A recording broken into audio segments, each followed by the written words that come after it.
Well, hello, and welcome to Success Secrets and Stories. I'm your host, John Wandolowski, and today we're going to work on a presentation that's new for our YouTube channel, Stories Author to Author. It's a program where I introduce new authors, and we want to share their insights, their experience of writing their book. I'd like to introduce Trent Whippler. And Trent, tell us about your book. It's a sci-fi Yeah, book, and I found it very interesting. yeah, thanks for having me, John. Yeah, got it right here. Resolver is, yeah, it's a science fiction action book, and it takes place in an undetermined future. I would say probably about 200 years or so in the future, where there's no government and corporation are the same, and there's a lot of technology in use, and they feel that they've created a utopia. Of course, every dystopia is somebody's utopia. But Right. what happens when a law enforcement officer with basically total power, license to kill type power? What happens when he runs into problem that he can't solve?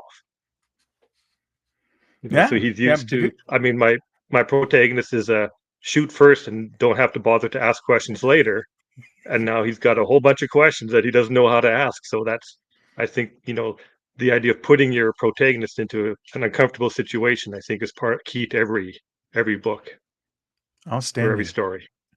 I had a chance to read a little bit of it, and it was a page turner. I wanted to just keep on turning the page. Curiosity, what what inspired you to write a sci-fi novel? Well, I've liked science fiction. Like when I was 4 years old, my parents took me to see the first Star Wars movie, and I've been hooked on science fiction ever since. And I got Sure. into all sorts of things. And so, as you go into like Star Wars, Star Trek, Blade Runner, Aliens, RoboCop, all that sort of stuff. So I love science fiction. At the same time, we've always been a reading family as well. We like to read. We like to, we all like to write as well and do that sort of stuff. And for me, it was just I did so much. I also liked writing, from a young age too. And I thought, well, why can't I write my own story about some of these ideas that are in my Right. head and some of the characters and situations that have occurred to me? So how many books have you written so far? Right now, I have three complete. I have Resolver here, which is published. I'm hoping to get the sequel to it published soon, and I have a fantasy novel as well that I'm looking to get published. That's awesome. So And so a lot of inspiration. I always like asking, when do you find time in order to write? Do you do something special? Do you do it a special time, special place? yes, I've tried to. Okay, so at first, as a teacher, like a lot of times I'm really busy, but Okay. I have the summer to write. So I've done that and holidays and things like that to try to set aside time there to write. And I try to set aside at least one night per week when I'm working to write as well. And just say, okay, no, I'm going to take a couple hours, and by that time, some ideas have accumulated in my head, so I need to get those out. And sometimes it's just sitting there and, oh, I've got to grab and write something down because inspiration hits. And, Sure. and that's kind of how my process works based on whether I'm working or when I have holidays. So is the education side of it and the teaching side of it, is it science based? Is it English based? What is Yeah, your course of study? I teach English and Okay. history. So right now, yeah, I'm just Awesome. teaching grade 12 English right now. So yeah, and so there's, I see a lot of different ways to that people have come up with to writing, to get inspiration, to get their own process working. So that's helpful as well. I can often learn as much as I can provide for other people. Right. Right. Um, so curiosity, I think we've covered a few things. The motivation to write the book, the storyline is so complex. Was there something in terms of what you experienced that made this something that you wanted to write? Well, it's in two phases. Like I had actually written this in the early '90s in a creative writing class, and Okay. I think it was based off like at that time, I'd read a lot of comic books as well. So it was kind of at that time, it's kind of based on the vigilante comic books like The Punisher, the darker Batman that was coming out at the time. Sure. But Yeah. I wasn't super confident in it. I didn't think there was really a lot of meat on the bone. And then I think it would probably be about 10 years ago. where you start hearing about, yeah, it's found out the government is spying on us using electronics and email. And, you Right. watch a TV show or a movie where, hey, we need to find this guy. Well, look at all the cameras we have in public and we can track them in train stations and airports and all that kind of stuff like that. And so I just thought that actually hit me. That was kind of like, I think that's the missing element that can really make this story worthwhile. And of course, the idea of, people love a conspiracy theory as well, and that things going on behind the scenes that they don't know about. I felt all these things really kind of came together, and I thought, yeah, I can go back to this idea, this character, and really make something of it. I liked how you have the main character and they're in different situations in terms of the city or the corporation, I should say. Um, Yeah. so, what was the most challenging scene or chapter that you were writing in this first book uh, in Revolver? Resolver. Sorry. I'm sorry, Um, Resolver. My yeah. apologies. I think first getting started and finding a good place to introduce some of his extra abilities. And let me And I just try write, that again. Let me try the okay, intro of it again. We're going to just cut that sure. piece where I Yeah. mispronounce your book. Yeah. So so tell me a little bit about the most challenging part about Resolver and the scene or the character that was the most challenging to write. Actually, I found the hardest part was a good introduction to it and getting started. I had a very different introduction for it that some people had said, this isn't exciting. This isn't going to get me into the book. So I had to find a way to, why is somebody going to read that second page? Right.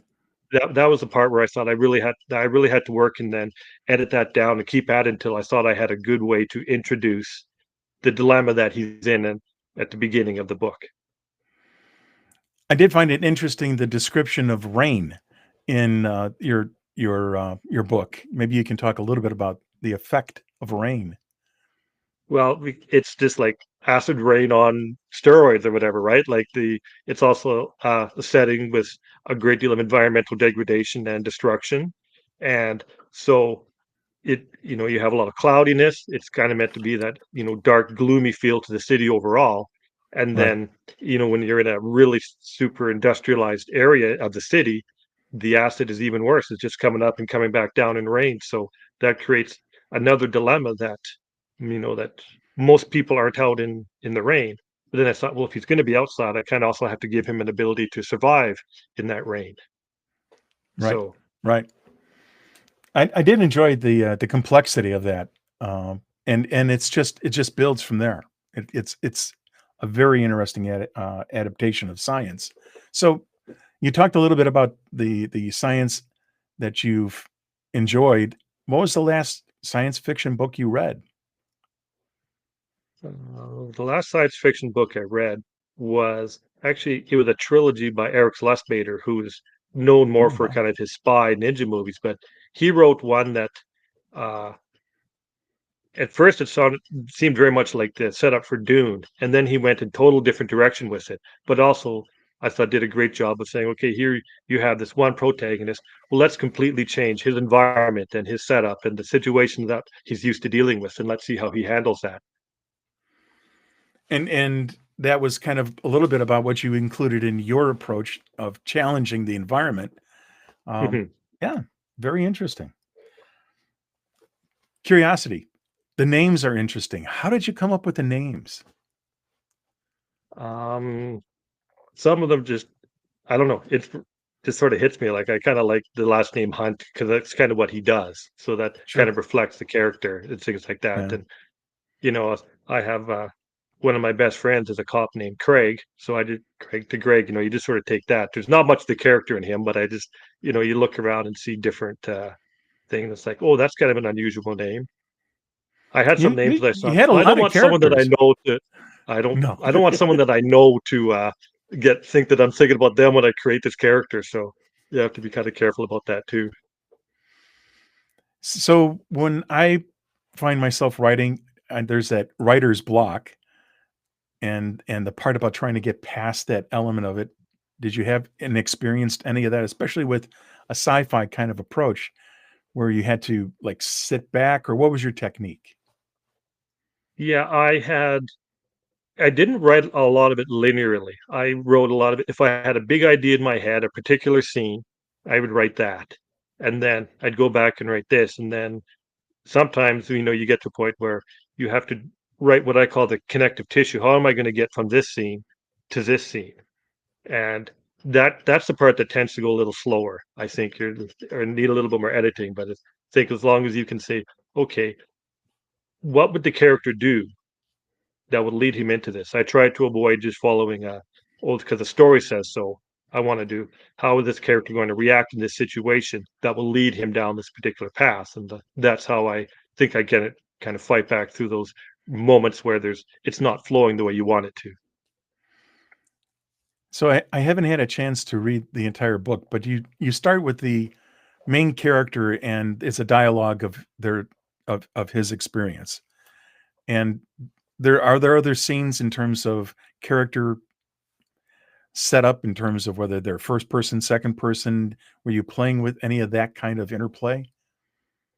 No, I'm old school. I like just the whole novel is first person. I know that it's a fairly common technique now in novels to maybe switch narrators, to go Right. from sometimes you go from first person to third person. I wanted to keep it inside just this one particular character's perspective and go throughout the whole book like that. And Yeah, I The Tom hope, Clancy's approach, right? Yeah, yeah, like I hope it enhances the isolation, the feeling of you're being watched, but you don't really know where and from who and what's going on. I wanted that to permeate the book as well. that's awesome. Um, so, did you have deadlines in order to try to get this done, or is this on your own timeline? Most of it was on my own timeline. When I found a Champagne book publisher to publish it, it was okay, here's the editor. We want to get this out by this date, so it needs to be edited by this point in time. But really, the vast majority of it was, yeah, no deadline, just me writing it, refining it, trying to find a publisher, taking, advice that I saw was applicable along the way, refining it some more and until I've read it 40 times over and just trying to Okay. get it published. I think one of the biggest challenges for me, you're a far more accomplished writer in terms of using the skill sets. Uh, I needed the help of editing and the whole editing process. I was so grateful for their help.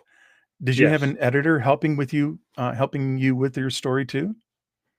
Yes, when it got there, and it came back, it was like there are several things, and one of which was I think she showed me in one two-page thing, but I think I repeated the same word like 50 times. And like I said, Okay. I read that book over and over again, and I didn't notice that. You like that And then word.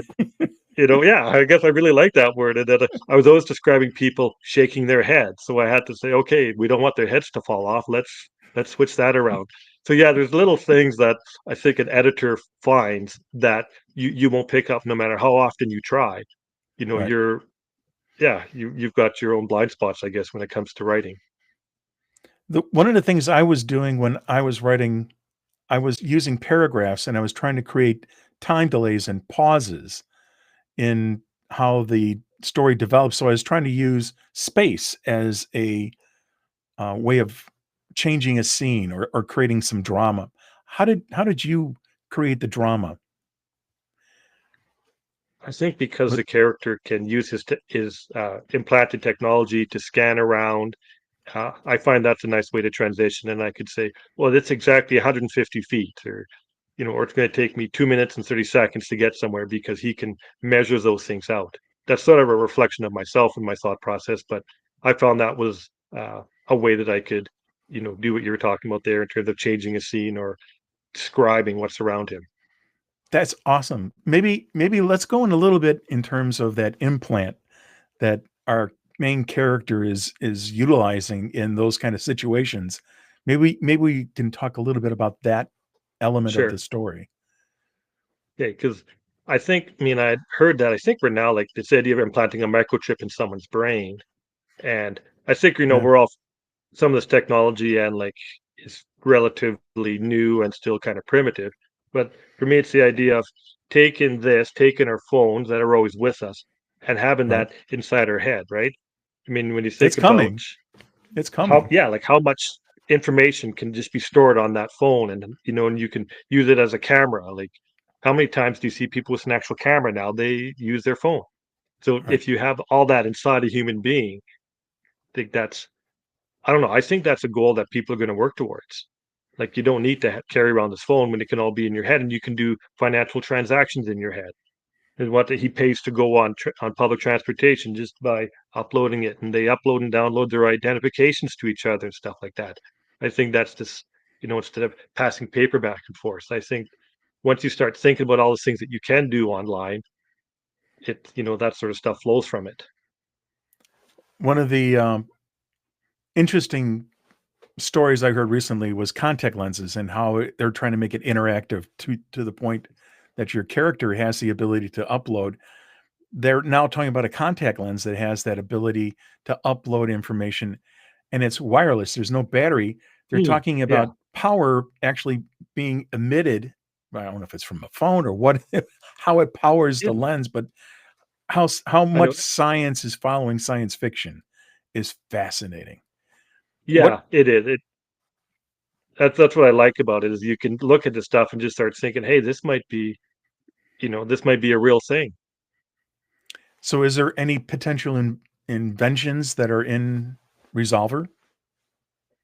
I go like, yeah, enhancing the microchip. I talk about genetic engineering, like I think, transferring Okay. people in the womb so that you're bigger, smarter, stronger to begin with. Uh, Nanotechnology, I've heard about in entertainment for years. I don't know how, really how applicable or how advanced it is in the real world. But again, I think that technology, in a lot of cases, just seems to be getting smaller and smaller. So you don't until you can't see it, right? So Right. I think that idea is, and maybe, I don't know, I put in flying cars just because I think it's kind of cool, but I mean, I think that It's we might, inevitable. Yeah. yeah, you know, Well, I think they got away from using jets and they realized that they can use fans to create the flying cars that are just like the drones. yeah, And yeah, now they're trying, so that technology is starting to take off. Um, hmm, and you mentioned the Lucasfilms, they had the speeder. So yeah, they actually are like taking a motorcycle designed, putting 4 fans on it, and they're creating a speeder. It's fascinating mm, how science is following science fiction. That's the yeah, part I've well, always a lot of science is imagination, right? And what do you think is yes, possible? And when you yes. go to create it, well, why not look at this sort of prototype that you've got there? And can we actually make this work? I think, yeah, that's kind of the cool thing about it. And Star Trek, they're working on a concept for warp drive, and Yeah. I know somebody sitting there, thinking warp drive was something they dreamed up in the '60s when the set was basically wood and flashing lights. Yeah, Uh, you look at what they're actually working with, yeah. And now it's like, okay, would we actually be able to do that? Would we actually be able to fly to Jupiter in half an hour? I'm like, wow, it's just amazing. it is. It is. I think that the part that amazes me the most. So this is my favorite subject. Sci-fi is still my favorite. Um, but you've combined sci-fi and a mystery at the same time. So it's a little mix of the two genres. What's your favorite mystery in terms of a book or maybe a movie? Whatever your reference. Yeah, like going back as far as the mystery part, I mean, when I was a kid, I read a lot of the Hardy Boys mysteries. And I Sure. do like, I'll watch a good mystery show. Uh One of the shows that I kind of echo was in a little ways here was it's a little sort of an obscure TV show from the late '90s, Millennium, which is sort of I think the I heard little of that. brother to the X-Files that Chris Carter made. And there was a lot of mystery and trying to find serial killers in that one. But that's also, I think, influenced me in terms of having that main character with his own moral code that grounds, the entire series where all this other stuff is going on around him. His And yeah, journey I'll as watch. he, yeah, Yeah, and I'll watch a lot of mysteries and stuff like that, yeah. So, I mean, it was actually really hard for me too to write the mystery. I was just kind of like I found the action scenes easier to write and imagine in my head than, okay, how is right. this actually going to be a mystery? And how do I, set up the ending in such a way that it's not convoluted or too predictable or too out of nowhere. So that's the challenge. So But I I know guess you're I've working. watched enough. And, I'm sorry. yeah, I think I've watched enough and read enough. That's probably is inside my brain somewhere. Yeah. So one of the things with science fiction, you do have a conclusion. You're not leaving it open ended, or I won't read the last chapter. Maybe we shouldn't talk about it. But Resolver has a lot of potential for creating a storyline as you're working on. So yeah, I'm looking forward to the next book too. So it's interesting. I always like a storyline that has the way of introducing a character and then showing their development.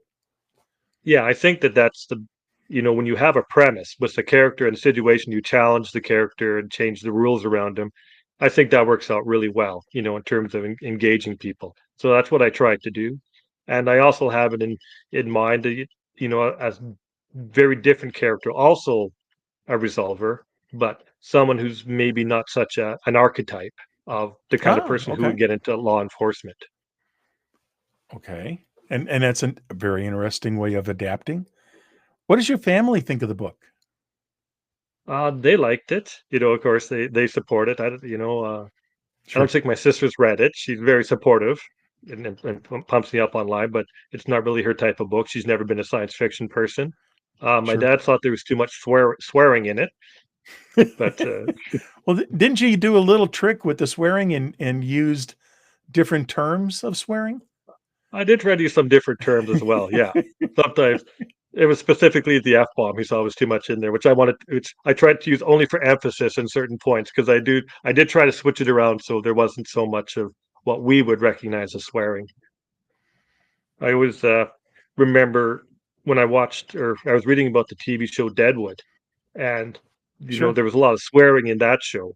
And the writer said, "Well, if they talked like they did actually back in the 1870s, the characters would sound like Yosemite Sam." So he had to change it up a little bit, and I tried to do some of that while also having some recognizable, moments in there as well as far as the language goes.